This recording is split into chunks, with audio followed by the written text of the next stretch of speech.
Hi, I'm Gabriel Bisset-Smith and I'm one of the producers of the James Bond franchise.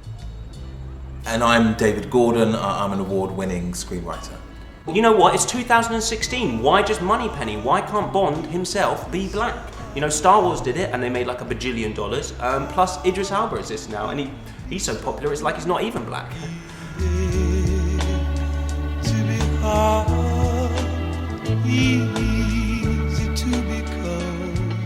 So I brought David in here to help us with the script, as I'm such a big fan of his plays. I've never written a play. Okay. We brought him in to help us get the other perspective. I have won a BAFTA. Really? Yeah. Wow. 2 for 1. Okay, great. So, scene 1. Black Bond is speeding down a busy city street in his silver Aston Martin. An Aston Martin? Yeah. He'll be stopped by the police. What?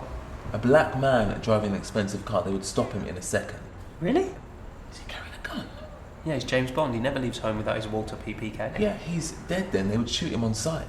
So no gun then?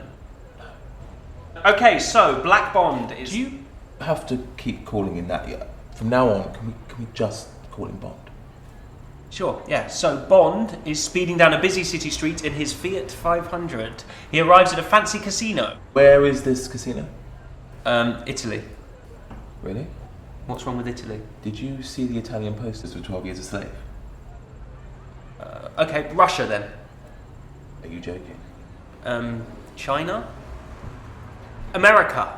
Okay, no. So, James Bond is speeding through Hackney in his Fiat 500. He arrives at a casino. He heads inside. And they search him vigorously. But I thought you said he'd be alright in Hackney. Yeah, but you said it's a fancy casino, and if that's the case, it's going to be owned by some posh white hipsters, and they're going to search him. Fine, but he's not carrying anything, so they let him in. He goes right up to the bar, and he orders his trademark drink, a martini. In fact, we should probably change that, shouldn't we? It should probably be a gin and juice. Supermole. Ciroc. What's Ciroc? It's that drink Puff Daddy invented. You know what, I think a martini's fine. I've definitely seen black people drink martinis before. Okay, great. So he orders the drink and then he sees his mark on the other side of the room, a beautiful blonde woman called Natasha. She makes eyes at him, then heads towards the bathroom. Bond follows. Once in the corridor, he pushes her against the wall and kisses her. Rape! What?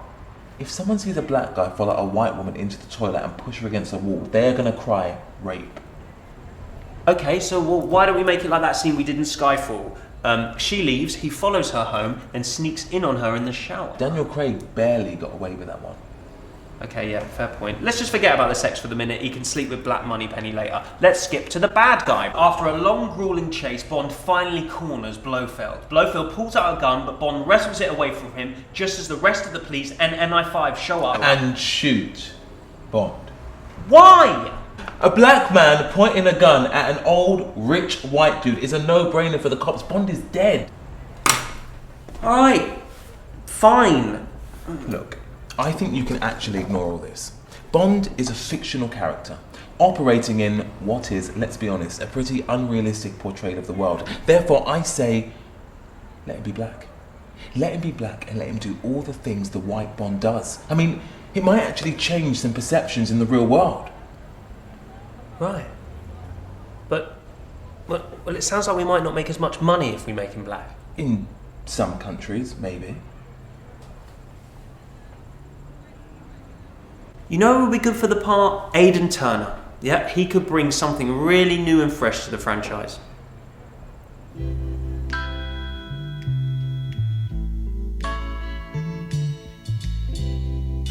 We took a lot from the big style icons of today. You know, Pharrell, Depp, Beckham. Musketeers. That's a huge one. There's 2 in that. That one dude's half Spanish or Cuban or something, and D'Artagnan's Indian.